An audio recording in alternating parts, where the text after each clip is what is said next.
does the name for Towyn come from? So today I'm in Towyn, which is a small town on the north coast of Conwy County.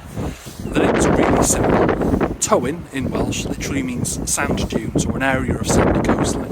It's actually a pretty common town name across Wales. There's a Tywyn in Gwynedd and there's a Port of Tywyn in Carmarthenshire, which in English is called Bury Port.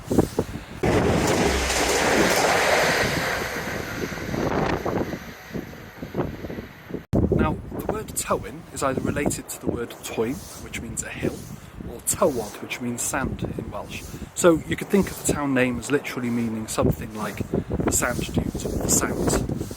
The town itself actually grew up mostly in the 1800s as a tourism spot, and then also mostly because it was close to Rhyl, which was the centre of Welsh tourism in North Wales at the time.